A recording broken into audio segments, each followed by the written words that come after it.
Bonjour à toutes et à tous, bienvenue à ce webinaire Transition écologique du pôle Actantis. Je suis Stéphanie Schoen, directrice écosystème donc du pôle Actantis, qui est un pôle de compétitivité des technologies deep tech numériques et photoniques. Quelques éléments techniques. Les micros seront coupés des participants pour plus de fluidité et éviter les bruits de fond. La session est enregistrée, donc vous pourrez y accéder si vous le souhaitez d'ici à peu près 48 heures. Et vous avez un module questions avec le petit point d'interrogation dans votre barre, soit en hauteur, soit latérale, où vous pouvez poser des questions au fil de l'eau. L'idée, c'est d'être participatif, c'est de pouvoir vous expliquer ce que c'est que la contribution carbone et en comprendre les différents mécanismes. Alors, on a un petit souci sur la plateforme aujourd'hui, je préviens. Les caméras, y compris la mienne, y compris celle des intervenants, ne fonctionnent pas. On pense que c'est un système, une problématique système, puisque les autorisations sont données. Donc, malheureusement, vous n'aurez pas de caméra active des intervenants. Donc, on s'excuse par rapport à cet incident technique. Pourquoi on traite ce sujet de la transition écologique dans un pôle de compétitivité deep tech numérique et photonique? C'est parce qu'on souhaite donner les clés et les moyens de mieux comprendre comment s'engager, puisque vous n'êtes pas sans savoir que nos technologies, les acteurs de nos technologies, sont à la fois des solutions, mais peuvent également être des problèmes, et le développement croissant du numérique, en particulier du cloud, de l'IA générative ou autre, ou agentique, va effectivement poser quelques problématiques, alors que ce soit de l'utilisation des terres rares ou que ce soit de l'énergie. Donc, on souhaite un petit peu donner les clés aux différentes structures qui sont dans notre écosystème. Hein. Je rappelle, il y a à peu près 320 structures, que ce soit des entreprises, des académiques ou des partenaires. Et on veut également, pour les plus jeunes entreprises, aider à préparer aux exigences actuelles et futures, que ce soit en interne, vis-à-vis des collaborateurs, des partenaires externes, des clients, des financeurs, des investisseurs. Tous les sujets ramènent à la transition écologique. Nous sommes tous dans la même dynamique, plus ou moins. Mon objectif ici, c'est, depuis que je mène ces webinaires, c'est que ce soit plutôt plus. Et enfin, le troisième objectif, c'est permettre de valoriser les actions, les engagements qui sont faits. Parce qu'on fait beaucoup de choses, tout le monde fait beaucoup de choses, mais la valorisation de ce que nous faisons n'est pas toujours simple à appréhender. Donc, voilà les 3 grands objectifs de ce sujet. Il y a des partenaires qui nous aident, en particulier Decarbonize qui est présent aujourd'hui, notamment pour la plateforme mise à disposition, je le rappelle, de tous les membres du pôle Actantis, plateforme mise à disposition gratuitement pour faire un premier niveau de calcul carbone. Il y a également des dispositifs existants dans différentes régions. Je vous rappelle que le pôle Actantis est un acteur sur la région sud et sur la région Occitanie. Donc, il y a des dispositifs possibles qui sont très orientés RSE, mais qui touchent le sujet transition. Je viens d'apprendre qu'on ne voit pas mon écran. Un tout petit instant.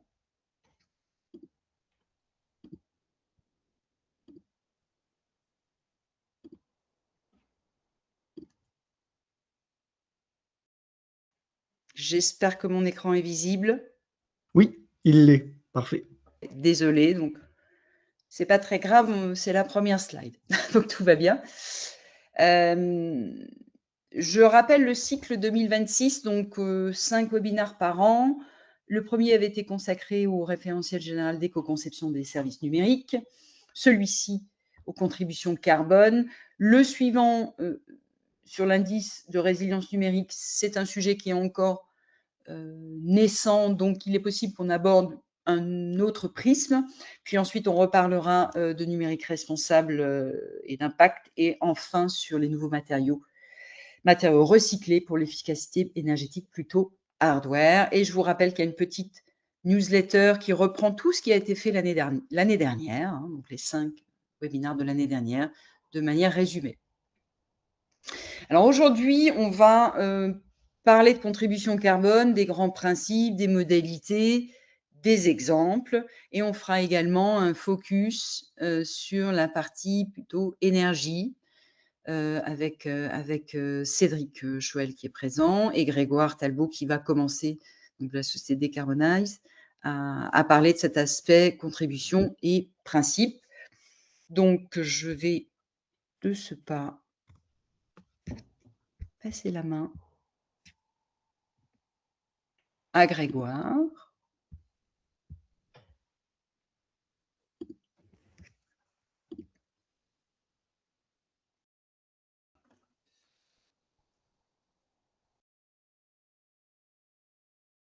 Est-ce que c'est bon pour toi, Grégoire? Oui. Est-ce que vous voyez mon écran? Oui, tout à fait.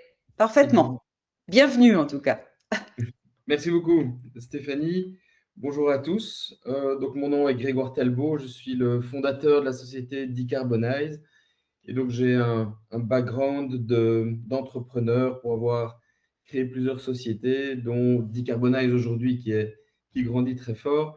Et aujourd'hui, je suis également sur ce projet de compensation dont je vais vous parler aujourd'hui, qui consiste à restaurer des mangroves pour générer des crédits carbone de haute qualité. Et chaque mot que j'ai utilisé est important. Le crédit carbone de haute qualité est important.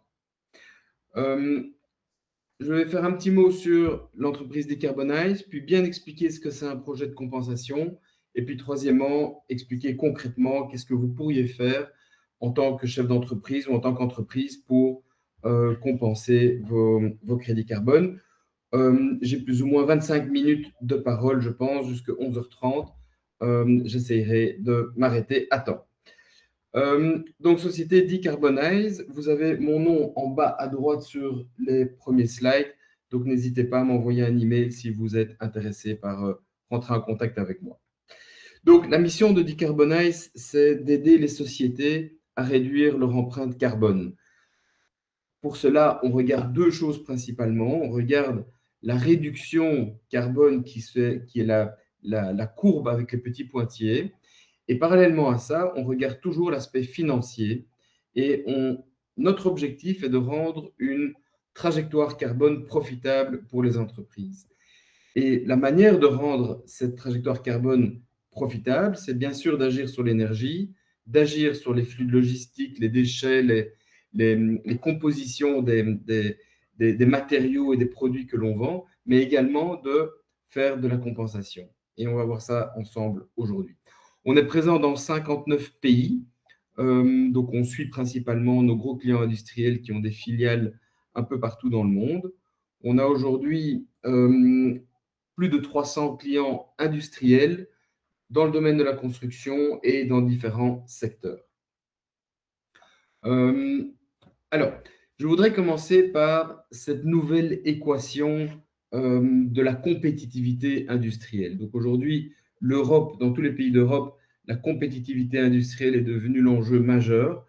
Et aujourd'hui, on considère que les 4 piliers de la compétitivité industrielle est tout d'abord d'agir sur son autonomie énergétique, qui est probablement le plus important et le plus à la mode aujourd'hui.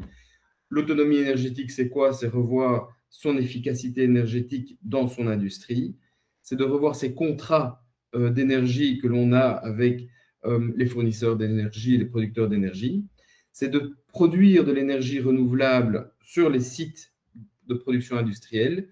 C'est de travailler sur les marchés de la flexibilité et d'électrifier un maximum l'ensemble de ces activités de logistique, les voitures, éventuellement certaines machines. Ensuite, la deuxième étape de la compétitivité industrielle est de pouvoir décarboner sa chaîne de valeur. Décarboner sa chaîne de valeur, c'est quoi? C'est travailler sur le cycle de vie des produits et de tout ce qui vient après l'utilisation du produit, donc les déchets, l'usage et la fin de vie des produits.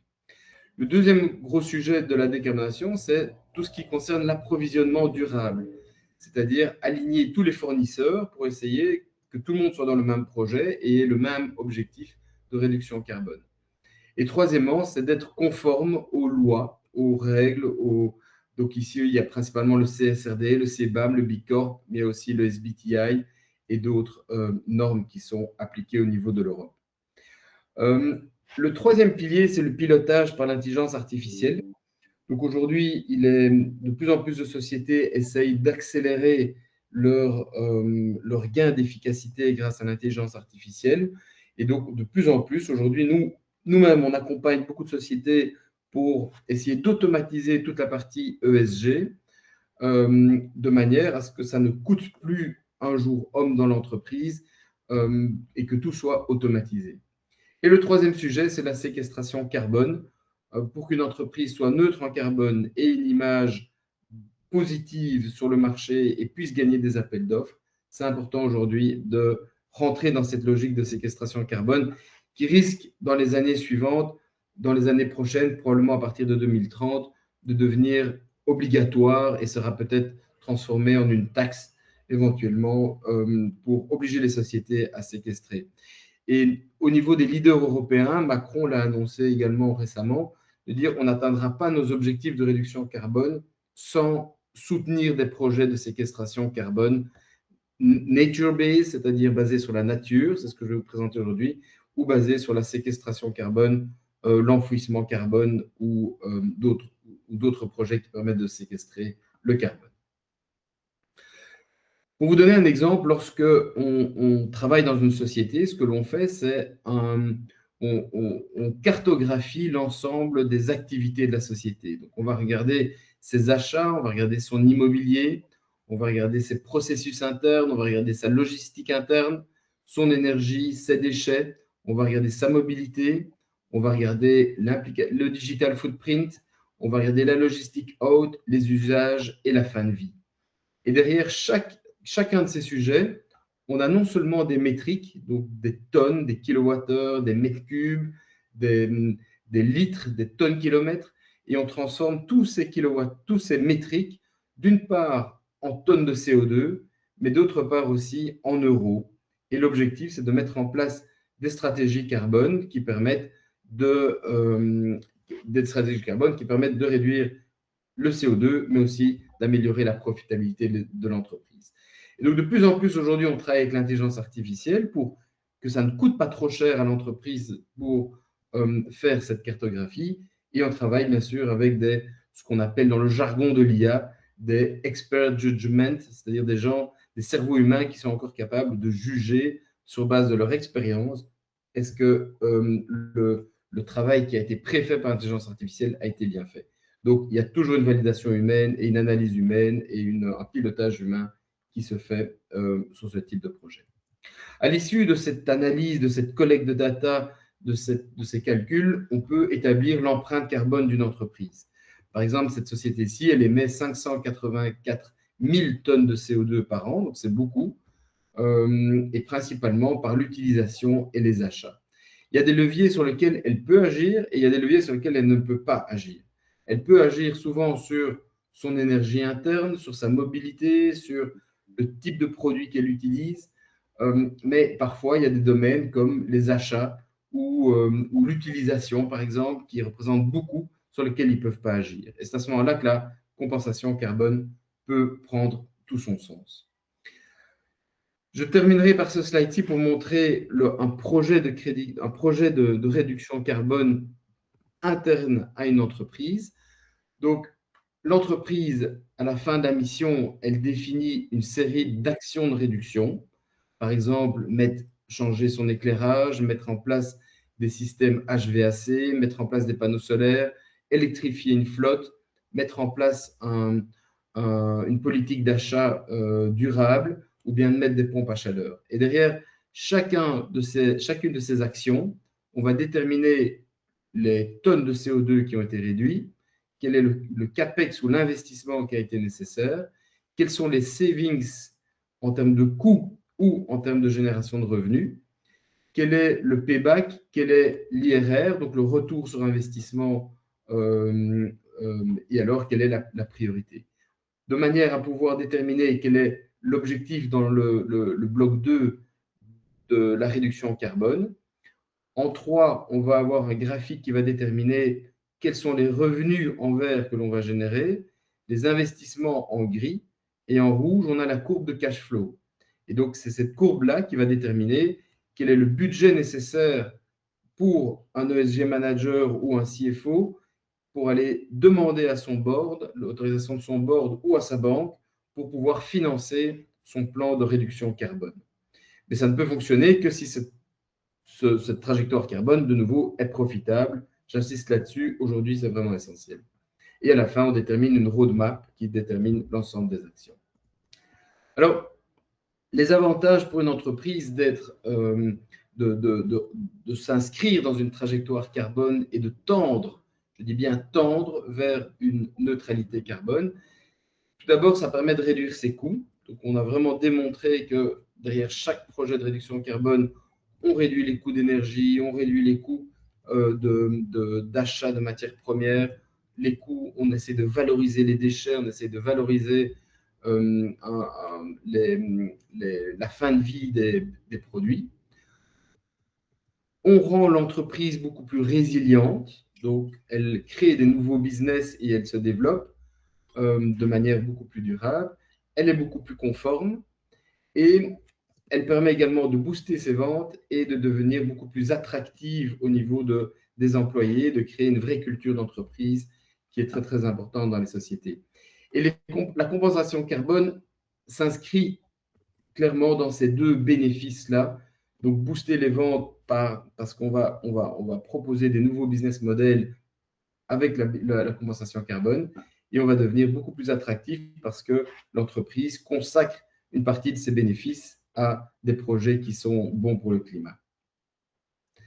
Alors, je vais décrire maintenant un projet de séquestration carbone pour bien comprendre la complexité qu'il y a derrière et les différents enjeux. Donc, tout d'abord, ici, c'est un exemple de projet de restauration de mangroves. Donc, par exemple, quelle est la taille? Donc, on va agir sur, par exemple, 1000 hectares de séquestration carbone permettent de séquestrer 400 000 tonnes de CO2. Et on considère que la mangrove aujourd'hui est 3 fois plus performante qu'un projet de reforestation. Pourquoi? Parce que la mangrove se développe assez vite.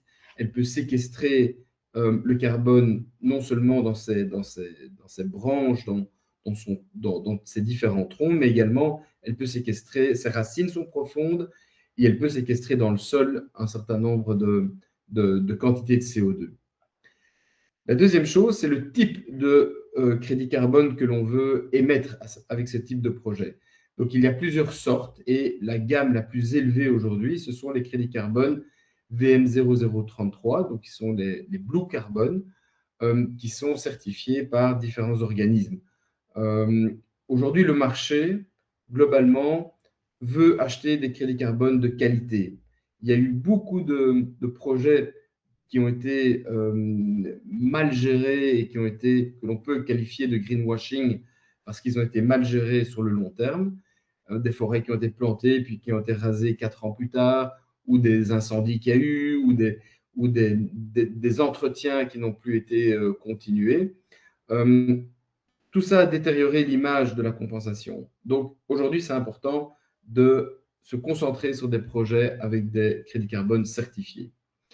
Un autre avantage de la mangrove, c'est qu'elle permet de protéger les côtes de l'érosion et des différentes tempêtes qu'il peut y avoir.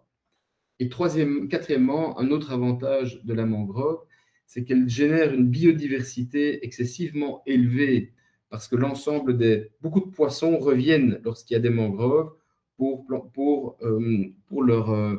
planter, enfin pour se reproduire et mettre tous leurs alluvions. Ce qui est important de bien comprendre dans un projet crédit carbone, c'est que lorsqu'on commence un projet de restauration de mangroves ou de reforestation, si on commence en 2026, il va falloir attendre 4 à 7 ans pour obtenir les premiers crédits carbone, avec un pic à partir d'une quinzaine, d'une vingtaine d'années. Et puis après, il y a une sorte de décroissance parce que l'arbre ne grandit plus et juste se maintient uniquement.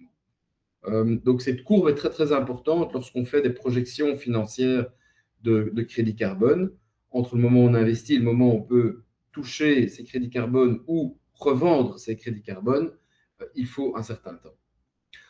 Un deuxième élément important dans le marché du crédit carbone, c'est les projections d'augmentation des prix. Donc, comme le marché du crédit carbone de qualité devient de plus en plus important, mais c'est un plus petit marché et qu'il y a de plus en plus d'acteurs, il y a, selon la loi de l'offre et la demande, on prévoit que le carbone de qualité va passer de 35 à 40 euros à probablement 100, voire peut-être même 120 euros, selon McKinsey.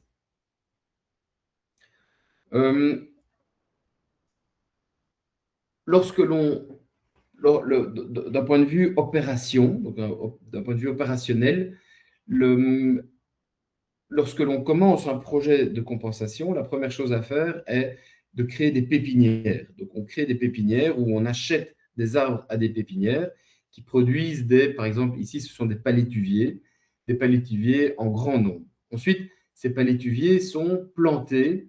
Donc, par exemple, un projet au Sénégal de restauration de mangroves ne peut se faire qu'entre le mois de juin et le mois d'octobre, pendant la période pendant la période sèche. Et donc c'est 100 personnes pendant 4 mois qui vont aller planter des palétuviers sur plus de 1000 hectares. Donc ce sont des projets qui nécessitent une certaine logistique, des formations de sécurité. Il faut louer des pirogues, il faut louer des gilets de sauvetage. Donc il y a toute une logistique derrière qu'il faut connaître. Et pour cette logistique, on travaille souvent toujours même avec des ONG locales qui, elles, recrutent les personnes, forment les personnes et font le suivi des plantations. Et en général, il y a l'organisme comme Decarbonize ou des sociétés comme Salvabiome avec qui on travaille qui fait la gestion globale du projet. D'un point de vue administratif, lorsqu'on fait un projet de compensation, c'est également nécessaire d'obtenir des autorisations de l'État. C'est ce qu'on appelle une lettre de non-objection de l'État, c'est-à-dire que l'État s'engage à ne jamais venir à l'encontre de ces plantations. Il faut également avoir des contrats communautaires, c'est-à-dire avoir un contrat avec les chefs de village qui, en général, par exemple, pour un projet de 5000 hectares, on a 26 villages qui sont impliqués. Donc, il faut avoir un accord avec le chef de chaque village. Ensuite, il faut avoir des conventions avec les planteurs, avec les pépinières, pour être sûr d'avoir la matière première que l'on peut pouvoir planter. Et puis, il faut une participation. Souvent, il faut un accord avec l'État pour s'engager à ce qu'une partie des revenus qui seront générés par la vente de crédits carbone reviennent à l'État et également aux ONG locales pour améliorer la condition des gens. Donc ça, ce sont les ingrédients dont il faut tenir compte lorsque l'on pilote un projet de compensation carbone. Il y a également le rôle essentiel du certificateur. On travaille, nous, principalement avec Verra. Et donc, Verra vient valider le dossier en début de projet. Puis, après quelques mois ou années, ils viennent faire un audit sur le terrain. Et puis, après 4 ans en général, ils font leur première émission de crédit. Ils vérifient si les arbres ont bien été plantés, s'ils ont bien grandi, quel est le taux de survie de ces arbres. Et en fonction de ça, ils émettent les crédits carbone qui peuvent être à ce moment-là placés dans un registre officiel international. Et ces registres, ces crédits carbone peuvent être soit consommés par l'entreprise pour être neutres en carbone, soit peuvent être revendus sur un marché pour d'autres sociétés. Lorsqu'on sélectionne un projet, donc aujourd'hui on est sur 5 projets différents, on suit différentes étapes. La première étape, c'est la recherche du projet. La deuxième étape, c'est faire une étude de faisabilité pour voir si le sol est bon, si l'érosion n'est pas trop importante, si on a l'écosystème présent avec les chefs de village, l'ONG locale, avec les différents pouvoirs locaux. Donc, on met en place toute une étude de faisabilité pour dire, OK, le projet est possible ou pas. Si on considère qu'il est possible, alors on va signer les conventions. On va faire des MOU avec le financeur du projet. Donc, par exemple, ici, on a un projet qui sont avec des grandes sociétés françaises, des multinationales qui se sont engagées à aller vers la neutralité carbone. Et on parle ici d'un projet de plus de 20 millions qui est porté par une seule société multinationale française. Donc là, c'est les conventions avec les financeurs, avec les États, avec les contrats communautaires et éventuellement les banques s'ils interviennent aussi. Puis en général, on fait une première plantation d'un projet pilote et puis on lâche les chevaux et on fait une plantation à pleine échelle. Il faut tenir compte également des risques de ce type de projet. Donc, on a un certain nombre de risques. Donc, le premier, c'est le risque sécuritaire du pays.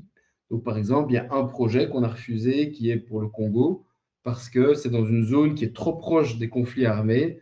Donc, c'est une zone rouge. Donc, il y a aucune, on ne peut pas se permettre d'envoyer nos personnes pour aller vérifier si, sur le long terme, vérifier si tout se passe bien. Donc, ce sont des projets, c'est un élément vraiment très, très bloquant pour ce type de projet, même si ce sont eux qui probablement en ont le plus besoin et potentiellement auraient le plus d'impact d'un point de vue climat. Ensuite, on regarde l'analyse foncière, c'est-à-dire on vérifie que les terrains sont bien délimités, que les terrains appartiennent bien aux personnes qui ont dit à qui ils appartenaient. Donc, il y a toute une analyse de terrain qui est excessivement forte. Puis on fait une analyse réglementaire pour être sûr que, et pour voir si les pays, par exemple, sont engagés ou pas. Par exemple, un pays comme le Sénégal ou le Malawi ou ou le Malawi sont engagés au niveau international, se sont engagés pour restaurer leurs forêts et leurs mangroves. Des pays comme le Congo ou Madagascar ne se sont pas encore totalement engagés. Le Vietnam, par exemple, vient de s'engager. Donc, c'est un élément très important. Ensuite, il y a les risques je dirais, plus de climat. Donc, est-ce qu'il y a des risques d'incendie? Est-ce qu'il y a des risques de catastrophes naturelles? Est-ce qu'il y a des risques de conflits armés?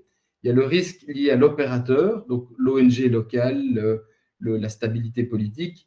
Et puis, il y a le risque lié au marché du crédit carbone. Donc, ce sont tous des risques que l'on mitige dans ce genre de projet en prenant plein de sécurité, plein de provisions pour pouvoir contrer l'ensemble de ces risques.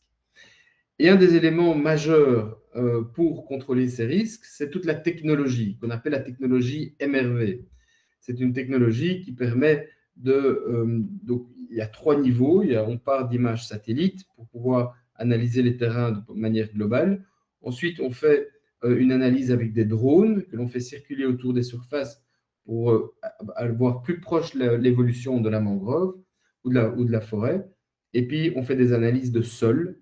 Et donc, ce sont ces 3 éléments-là qui permettent de réduire les risques de taux de mortalité des différents arbres plantés.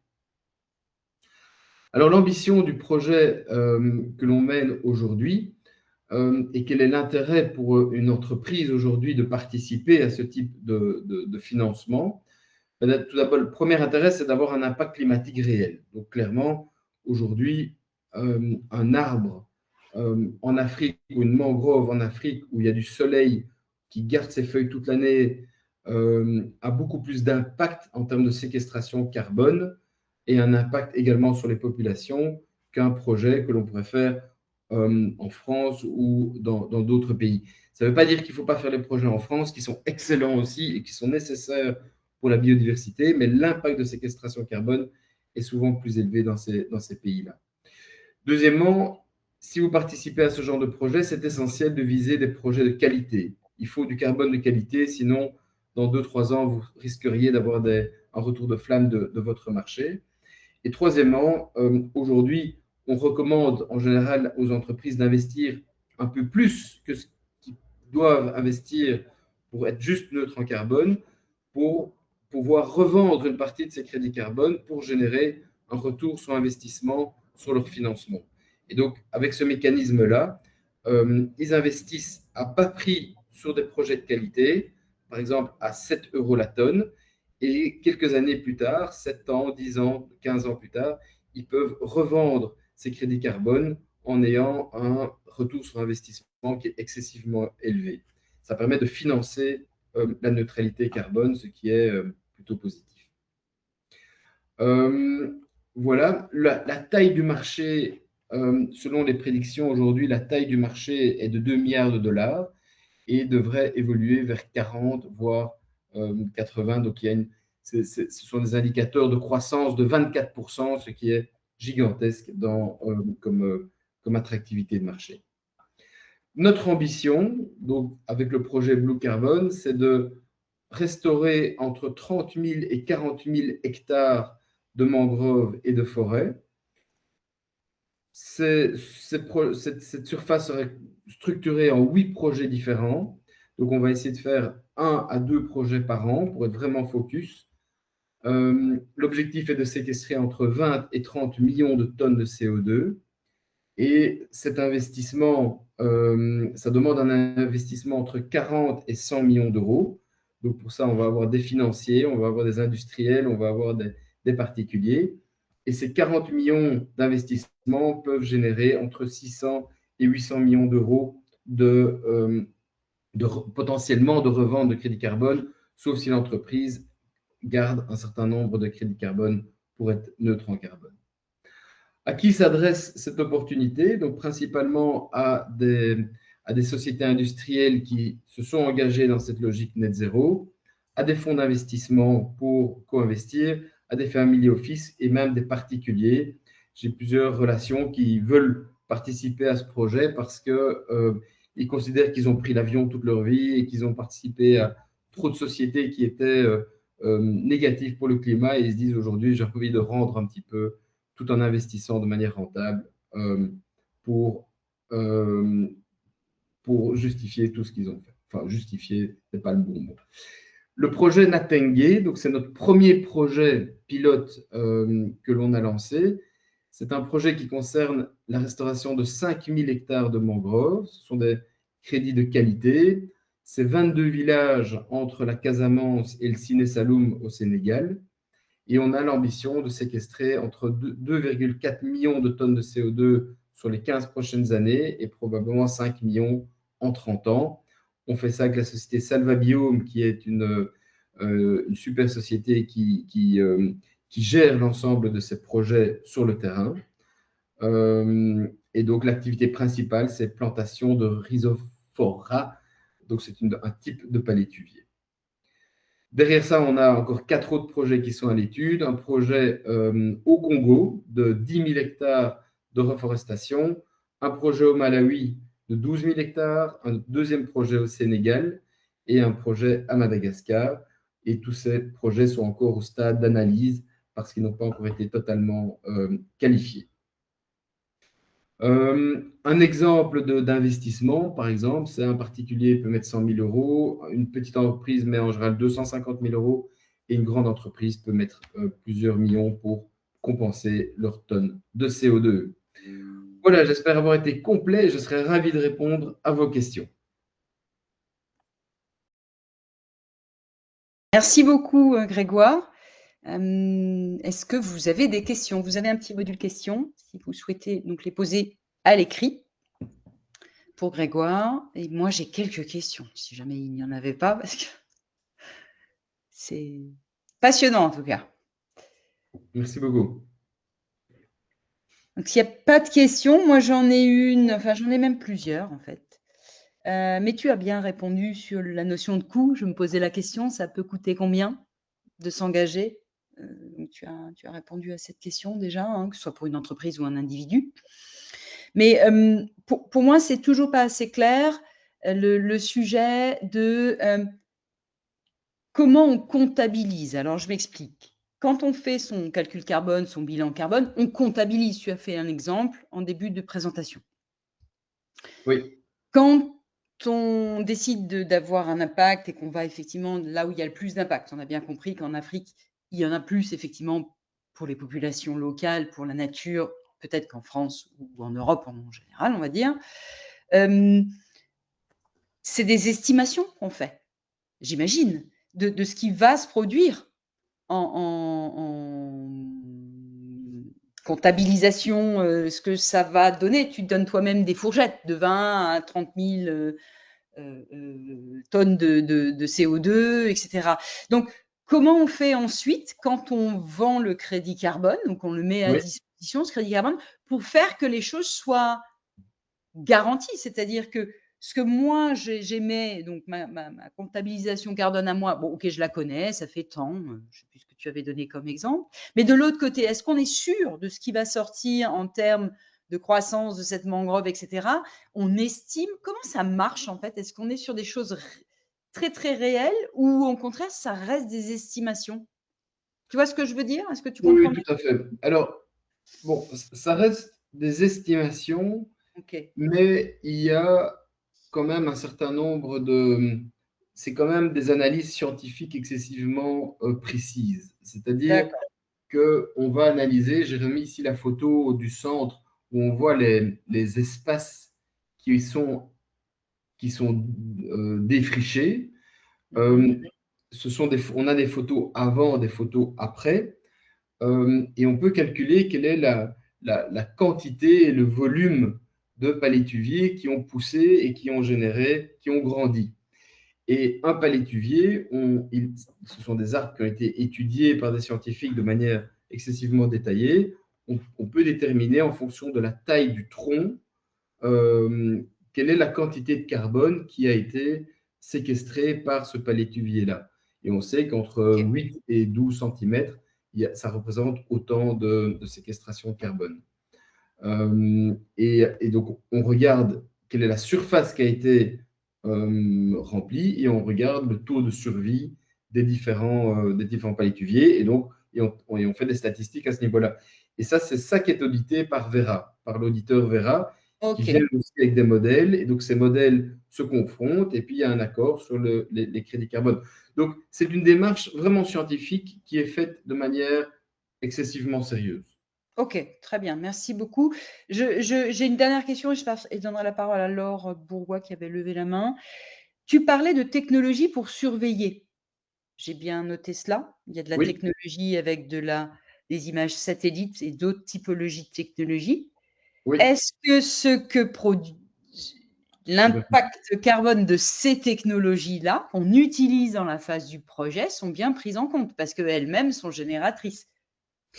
Alors, oui, elles sont tout à fait prises en compte, ces technologies. Par exemple, le drone, il a un impact CO2 qui est non négligeable. Maintenant, le calcul digital qui est fait derrière est plus faible par rapport au transport en avion des personnes qui viennent vérifier le projet. Mais tout l'impact crédit carbone des personnes et de la technologie qui est utilisée, oui, elle est prise en compte. D'accord, Et donc, on a des surfaces, quelques hectares, qui sont réservés à la compensation du projet lui-même. très bien. Parfait. Je vais activer le micro de Laure, si elle est toujours là. Allô? Oui, on Oui, vous bonjour entend. Laure. Oui, bonjour. Merci beaucoup pour cette présentation. Alors, j'avais une question à poser. Donc Laure Bourgois, je suis de l'INRIA, l'Institut national de recherche en sciences du numérique.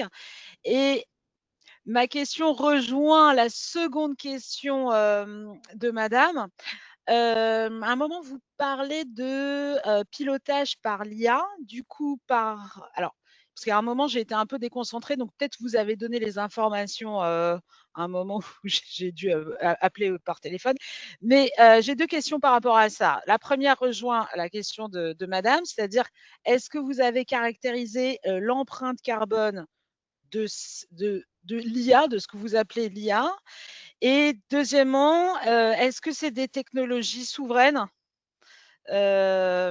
Souveraines, c'est-à-dire est-ce que c'est des technologies qui sont européennes ou est-ce que c'est du cloud américain, chinois ou quoi?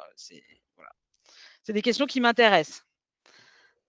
Oui, alors c'est un grand débat en effet. Donc, Oui, d'abord, la mesure de l'IA, l'empreinte carbone de l'IA, elle devient de plus en plus non négligeable. Quand on voit la quantité qui est utilisée en termes de stockage mémoire et de processing, donc les ordinateurs qui tournent, c'est vraiment le stockage et le processing qui font que l'IA est très émetteur.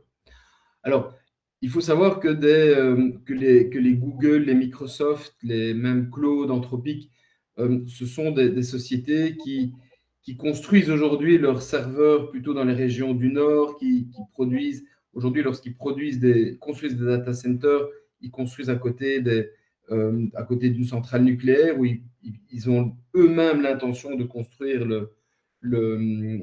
des petites centrales nucléaires pour pouvoir compenser, enfin, pour pouvoir essayer de produire leur énergie de manière la plus durable possible. Donc, ces acteurs-là sont attentifs, quelles que soient les critiques qu'on peut émettre sur ces opérateurs.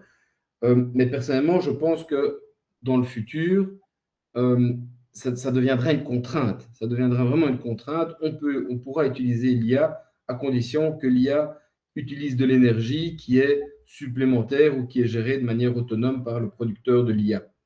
D'accord. Donc ça, c'est un élément qui va être important. Et la deuxième question par rapport à la souveraineté. Alors aujourd'hui, on considère qu'on est un peu dans un monde de pionniers et tout le monde essaye un peu ChatGPT, tout le monde essaye Claude, on essaye Mistral, on essaye ces différentes technologies.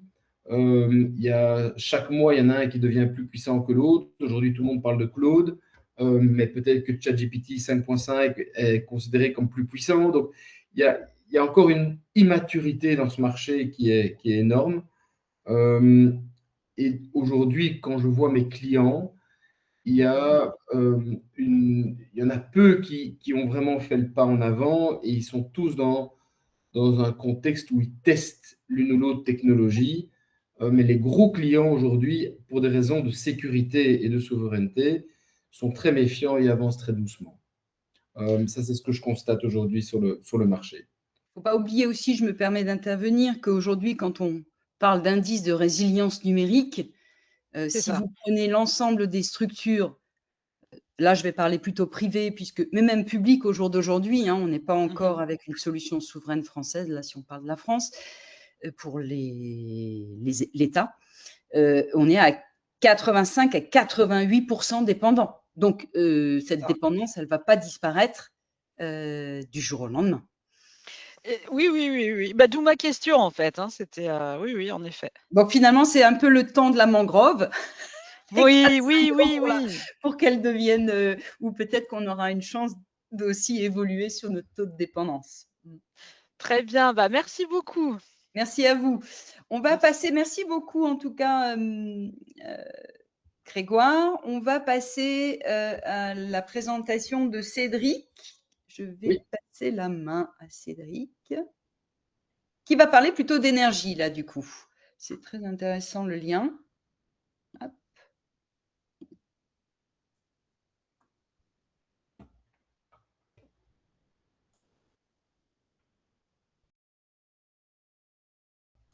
Oui, bonjour à tous. Est-ce que vous m'entendez bien? Très bien, et on voit parfaitement la présentation. Très bien. Merci beaucoup Stéphanie. Merci Grégoire pour cette passionnante présentation. Donc on va parler énergie maintenant. Et effectivement, puisque l'énergie est une source d'émissions et c'est un levier pour toutes les entreprises, un levier de décarbonation. Donc en quelques mots, donc, je suis Cédric Choël, président, cofondateur de Heating Climate Solutions.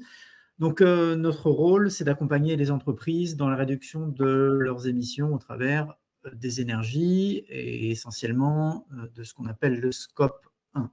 Donc, nos clients aujourd'hui, ce ne sont pas des clients des entreprises comme vous dans le numérique, ce sont des entreprises plus dans le transport, que ce soit transport routier, maritime, aérien ou des industries plus lourdes.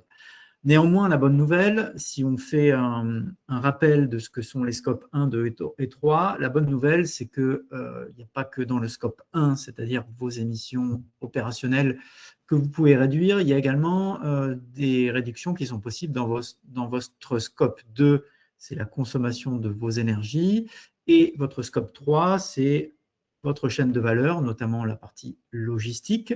Vous, société du numérique, du photonique, vous pouvez tout à fait réduire vos émissions, même si vous n'êtes pas une société qui utilise des camions, des avions ou qui n'utilisez pas des processus industriels très énergivores.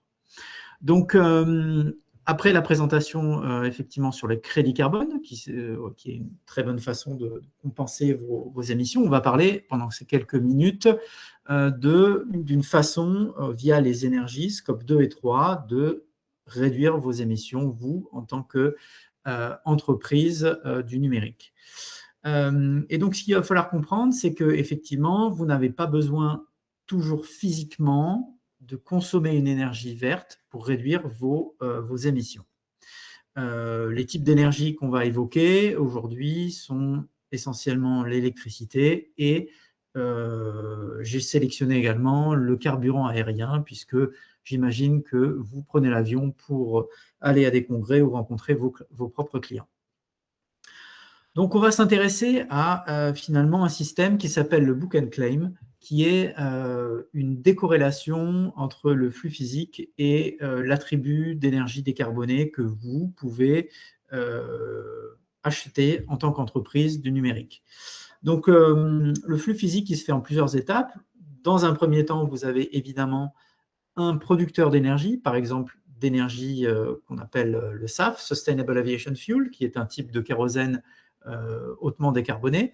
Donc, ce carburant, il est produit quelque part sur la planète, États-Unis par exemple, et il est injecté dans un réseau local, par exemple un aéroport aux États-Unis.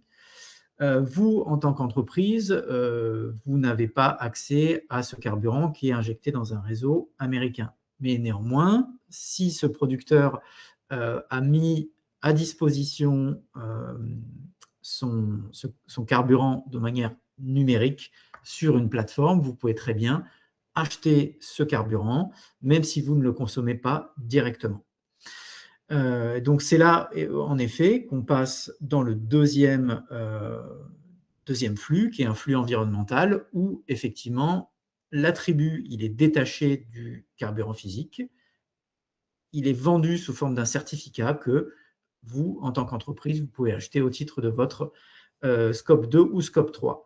Et à titre d'information, ça, s'il y a quelque chose que j'aimerais que vous reteniez aujourd'hui, c'est que quand on parle d'une énergie décarbonée, par exemple du carburant aérien décarboné ou un diesel décarboné, on parle de réduction d'émissions de 80 à 80, quasiment 93, 95% par unité d'énergie. Et comment est-ce que c'est possible? C'est possible parce qu'effectivement, on fait la mesure des émissions sur l'ensemble du cycle de vie, ce qu'on appelle well to wheel, on va dire du puits à la roue. Et donc, voilà, c'est fondamentalement important de se dire, on utilise des énergies qui émettent sur leur cycle de vie 10 fois moins que l'énergie fossile, entre guillemets, de référence. Donc, très, très intéressant. Donc, un résumé de ce qu'est le cycle de vie d'un certificat entre son émission et sa cession. Donc, un producteur injecte 1 mégawattheure ou 1 tonne de carburant dans un réseau. Un certificat est créé et vendu sur un marché. Donc, là encore, plusieurs possibilités. Soit ce qu'on appelle de gré à gré, c'est-à-dire directement du vendeur vers l'acheteur, soit au travers d'une bourse, même il existe des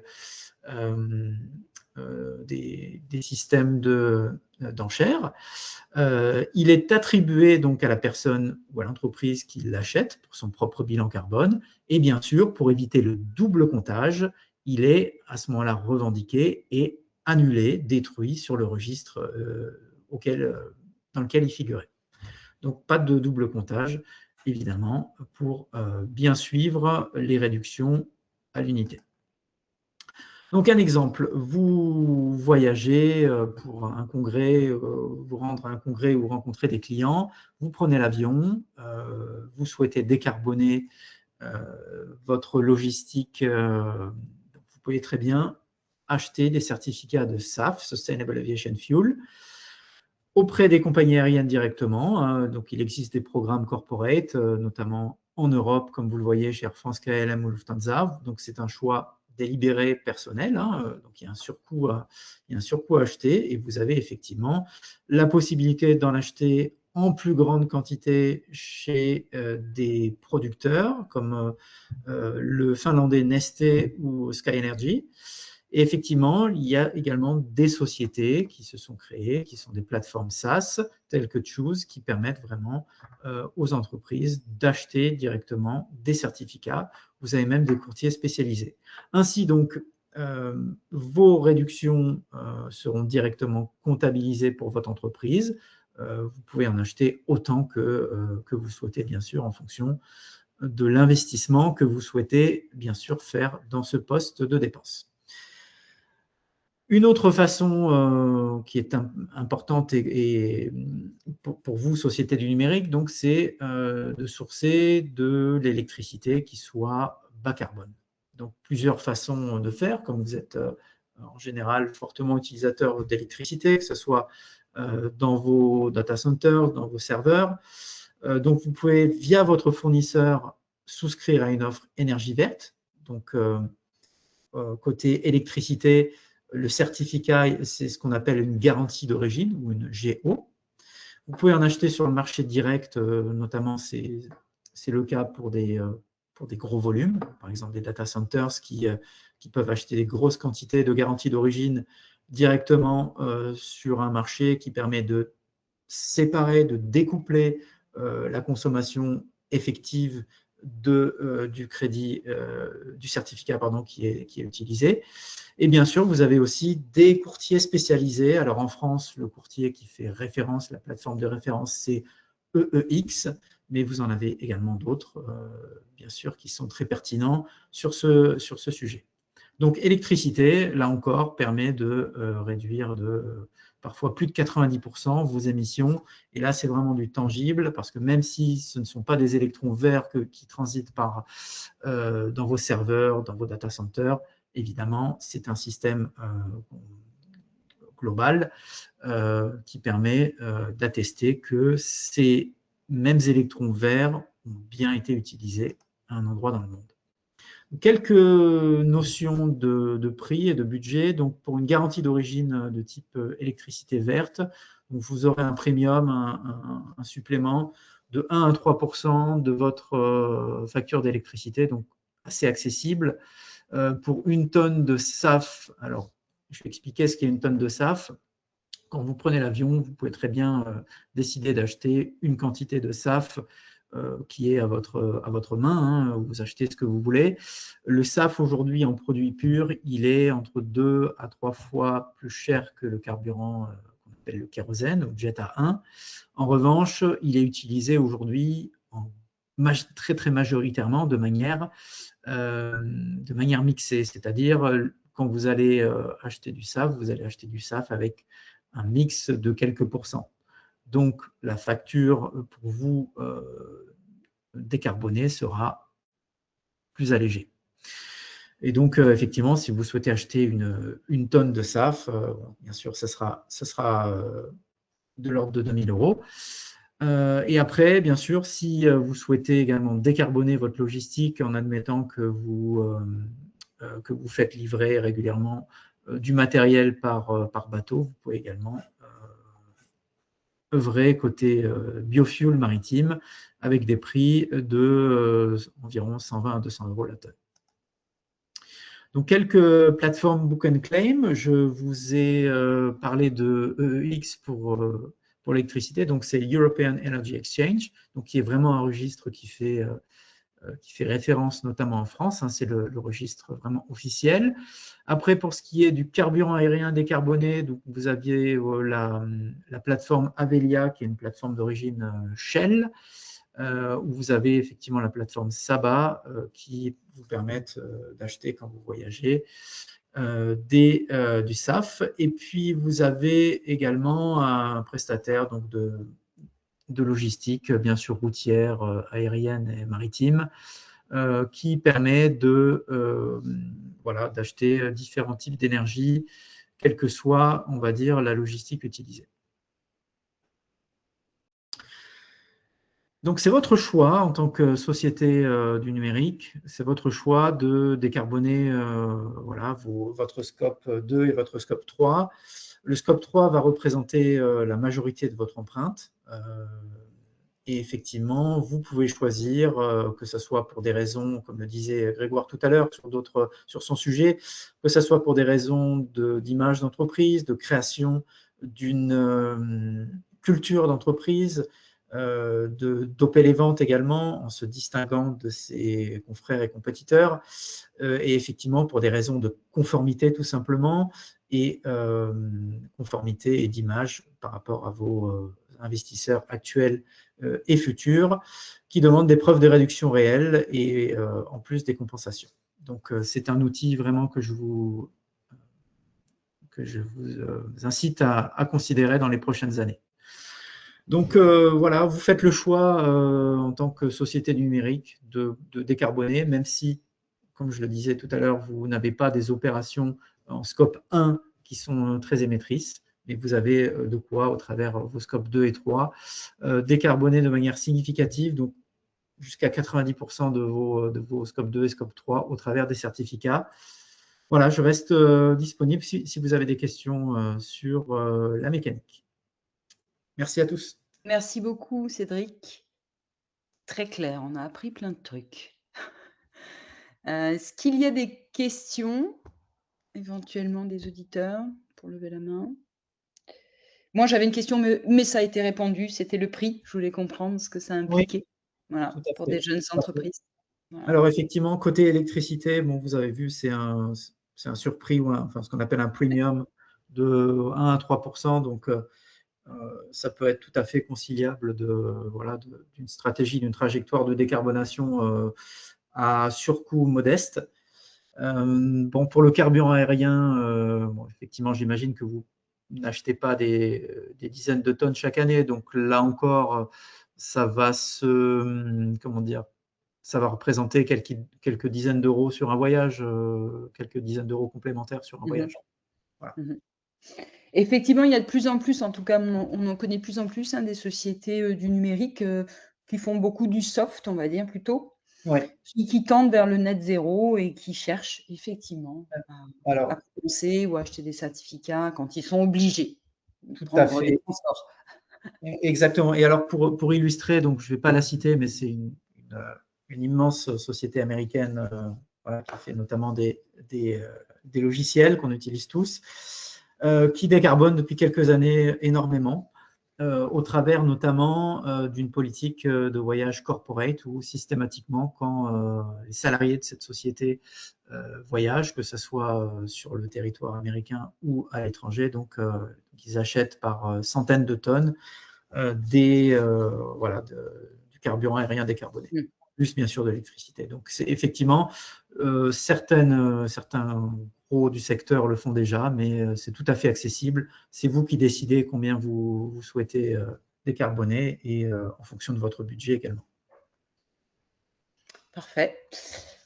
S'il n'y a pas de questions, je pense qu'on va donc arrêter là. On est dans les temps. En tout cas, merci beaucoup à Grégoire et à Cédric. Franchement, enfin, moi, personnellement, j'ai appris plein de trucs. J'espère que c'est le cas aussi des auditeurs et que ça les aura éclairés sur comment on peut faire, même quand on est une petite société. Mais si on a l'ambition de devenir net zéro ou une société à mission, c'est un petit peu les mêmes enjeux. On a quand même des moyens de le faire, même si on n'est pas une grande structure avec beaucoup de moyens pour le réaliser. Ok, super. Merci beaucoup à tous les deux. Et puis, le replay sera donc disponible dans à peu près 48 heures. Et merci à tous ceux qui ont été là avec nous. Et à une prochaine fois et une bonne fin de journée. À bientôt. Merci. Merci Stéphanie, merci à tous. Merci à vous. Au revoir. Au revoir.